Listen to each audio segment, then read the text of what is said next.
guys and gals, welcome back to another ViniVid Productions video. I had mentioned that I was supposed to have a guest appearance here on August 14th. Unfortunately, that is not going to happen, or didn't happen, because today is actually August 17th. However, I do have another special guest coming at the end of this month. So if you guys want to see who that is, you'll have to stay tuned to find out. If you guys and gals enjoy my videos, I would appreciate if you help support my channel. I provided a PayPal link below, so it should be pretty easy for you to do that. And I want to thank all of those who have contributed so far. We have a lot to go over in this video, so I think without further ado, we should get on with it. So, we will be back shortly.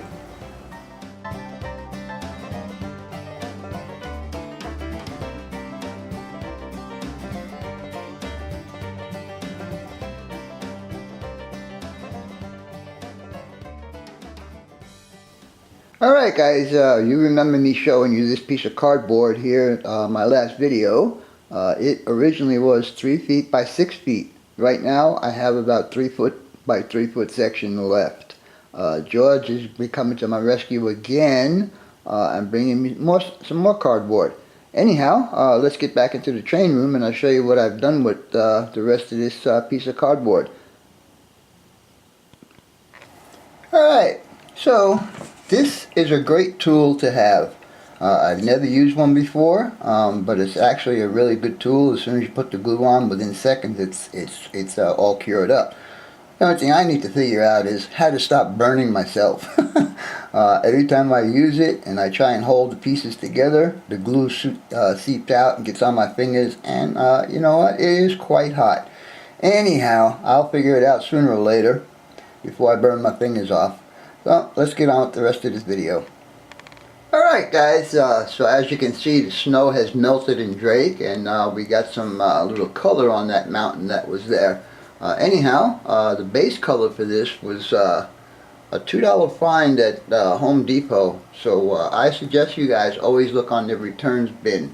Anyhow, as you can see, I started the weaving process up here in the Drake area, and I have continued it down here, and I also started going up on the other side. Now I can't go too much further on this side because we still have some more track work to do up there, and as soon as Ryan can figure out a time he can come over, we'll finish that up. There'll be 3 Cobalt machines up in there. That's for the staging and arrival and departure track for Ash Fork. Anyhow, I still need to work on that bridge right there. And with the fascia here, I decided to put a lower fascia because, let me see if I can do this without, originally I had it where it would have been a shorter or a less steep of a incline on the mountain. I wanted it to be a bit more, so I put a piece of 1x2 on edge, and I decided to use a lower fascia so I can see the incline on the mountain, as you can see right there. Anyhow, let's see what else we can do to get on with this project. Next thing I did was, you guys know that I installed all of the LEDs there and all of the LEDs down on the lower level. Well, I decided since I had these LEDs that I would go ahead and install another one. And I don't know if this is going to show up, or it might blur out the camera, but inside the track of the doors for the closet, I decided to put another strip of LEDs in there. So this area here is pretty good, is going to be pretty well lit up. Anyhow, I'll continue on doing the scenery stuff here, and I'll get back to you after I get the plastic cloth on there. Alright guys, before we get on to what I've done with all that cardboard, I want to let you guys know that in my last video I said I was going to go ahead and replace those bridge abutments, but now that they're in place, you can't see any of the faults that was happening with them. So I decided to keep them in there. Anyhow, I stopped here because we still need to do some work up on the top there with track work. But anyhow, all of this is completed down here, and all the way on that side, and I don't know if you'll be able to see this, but I also got it in the back side. And I'm waiting to get my other fascia up on this side here before I can finish that little piece. Anyhow, we'll go around here, and as you can see, I have prepared the section for Drake, and also I have installed a road to get down into Drake. Anyhow, let me continue on this and I'll bring you back when that's done. But before we do that, I want you to know that all these LED lights are helping, but I also changed the main light in the room, and I used these here EcoSmart 60 watt LED daylight bulbs. It lights up the room pretty good, but there's still some dark spots, so what I'm going to do is I'm probably going to go get the 100 watt one and see how it's going to work out. Also, for the LEDs, I still have a dark spot back there. So what I'm thinking of doing is getting a corner molding and hang it over this top and install LEDs along the inside of that, and that'll light up that back section really nice. Anyhow, let's see what other trouble I can get into. Be back shortly. Oh yeah, I forgot to mention, I got these at the Home Depot, and this is a 4-pack, and it was on sale, and I got it for $5.93. Anyhow, you guys just need to look for all the bargains you can find to help you with your railroad. Alright guys, so this is what I've been working on. As you can see, this is the Drake area. This is that's the platform for Drake, and I've gone all the way around with the scenery or the plasterwork all the way around to here. In the back, from the end of that curve to the beginning of that curve, it pretty much is vertical because there's a building that needs to go back there, and I'm tight on room as it is right now. And as far as bumpers, I don't need any because I'm going to have natural terrain to be used as bumpers.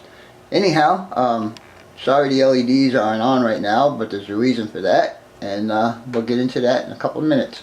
So stay tuned, and be back in a minute. Alright guys, so we'll start here at the Drake area, and as you can see, I've got all the plastering done. I've also painted it, and I don't know if you can actually see the color on there. Oh no, yes, I'm sorry, it is painted. And if you notice, I don't know again if you're going to be able to see this on the camera, but this mountain here has got a wash of burnt umber on it, and that doesn't, so you probably can see the difference between the two. I intend to be doing the same thing on all of this, all the way around to here, and we'll see how that all looks when it's all finished. Anyhow, we'll continue on with this video, and we'll see what else we can get into. Alright guys, I'm going to show you how I got that little bit darker color on the mountain here. I'm using a spritzer bottle, a swab bottle that's empty, because it has a very fine mist in it, and what's in here is burnt umber and water. I don't remember what the exact excuse me, I don't know what the exact mixture was, but all I'm going to do here is just kind of spray it on, give it a little bit of color,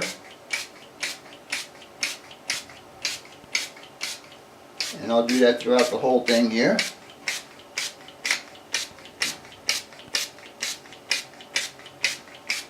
And it doesn't seem that the paint is actually mixing yet.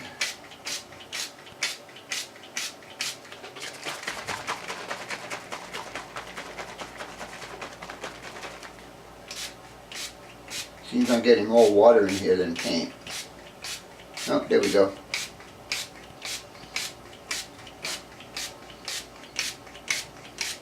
Anyhow, I'll continue this all the way around, all the way into the Drake area, and I'll bring you back when I get it done.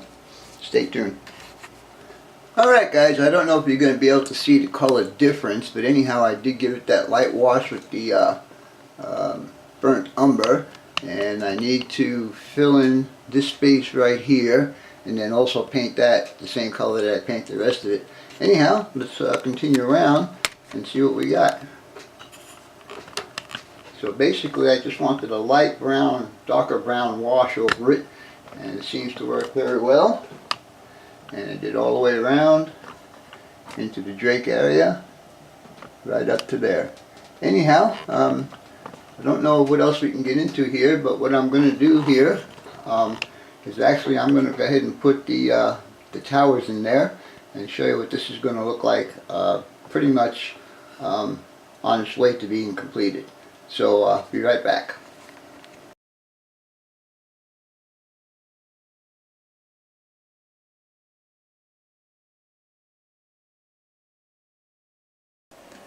Alright guys, while I'm waiting for the plaster to dry in the area I just did, I decided to do a little work on the power supply.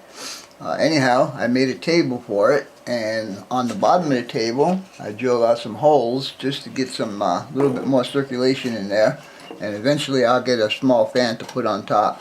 Anyhow, I went ahead and hooked up all my wires that I'm going to be using. It's 12 volt, 5 volt, 3 volt. This one's for the light, and this one is for the on and off. And I don't know if you guys can be able to see this, but this is the only one that I have jumped. I have this little jumper in here. Let me see if I can get in a little closer on that.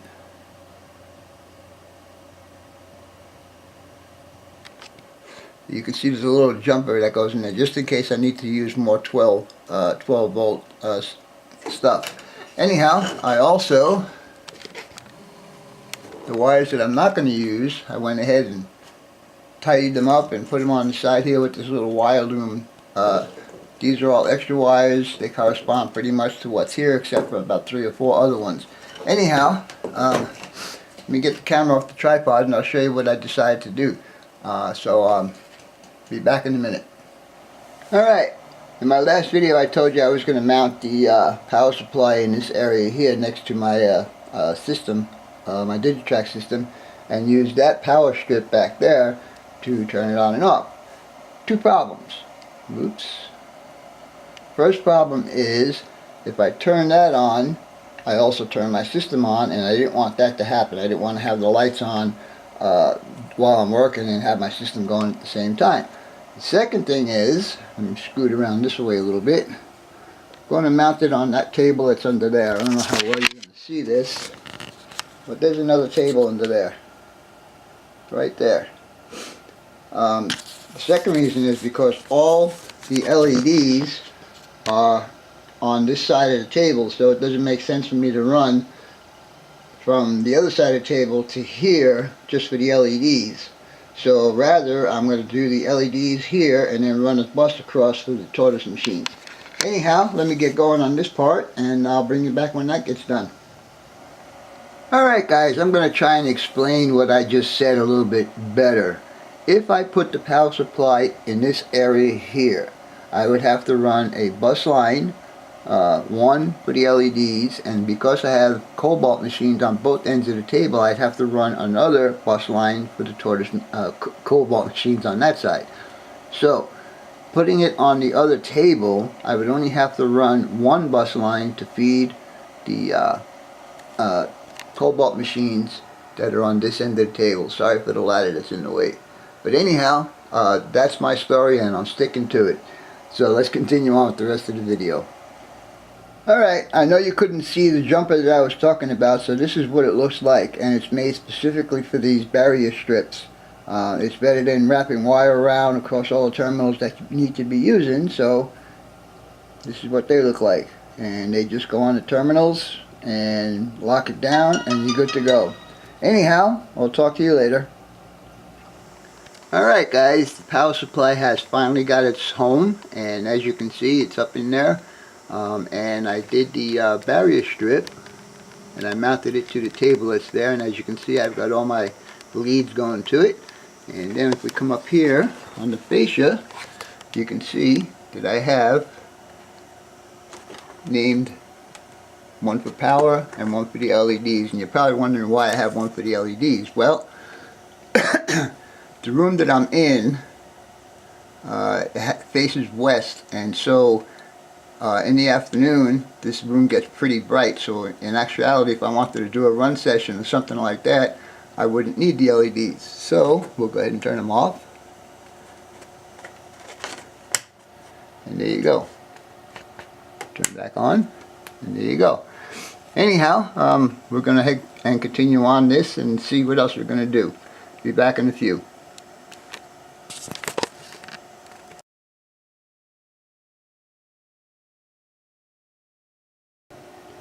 Houston, we have a problem. Yeah, that's it. We do have a problem on this layout for right now. This little connector right here is part of the rope lighting, which I finally decided to take out of here. But this connector does not fit between the two supports I have up on the top level. So, unfortunately, I can't take it out of here, so I'm just going to string it back up and just tie it up and leave it the way it is. But as you can see with the connector right there was also another section that was on here, and what I did with that other section was I used it, let me see if I can get down here with at least the amount of movement, to use it for, come on, rope lighting under the layout so I can see what's in all of those dang boxes under there. Anyhow, we'll continue on. Alright guys, as I mentioned previously, I was going to change the main lighting in this room, and I was going to try and get a 100-watt bulb. Unfortunately, I couldn't find a 100-watt bulb in the store that I was at, which was Walmart. They did have one, but I didn't feel like spending 16 bucks for it. Anyhow, that's the light that I replaced right there. And you can see it's an LED bulb. And it's off right now, and I'm going to turn it on and show you the difference as far as lighting goes. That makes a big difference on how this looks on the layout. Anyhow, let's continue on with the video. Alright guys, this is a sneak peek at what this area is going to look like. As you can see, I've got a pair of locomotives in the back track, and I have a pair of locomotives on the up track. And what I'm going to like about this scene is that I'm going to be able to do a nice little upshot that way, and the same thing for the one in the rear. Anyhow, this is no way by any means of the stretch a completed scene. We're going to put rock molds along all the mountain faces. We're going to do some scenery. And once the train crosses this bridge, and I really don't have enough room to do this, but the scenery is going to change. We're going to go to pine trees up along that area there, all the way up and around behind me.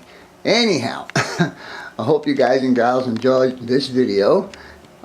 It's been fun doing, and believe it or not, I did get some inspiration from a lot of my subscribers to continue on with the build, my layout. And since I'm in between builds right now, I'm able to work on the layout. But there's one other thing that's going to be in my way. Today, August 17th, starts Little League World Series, and I will be glued to the TV for every game that's played. Anyhow, as always, your questions, comments, input, subs, shares, and likes are always welcome. For now, that's all folks. BNSF 6951 out.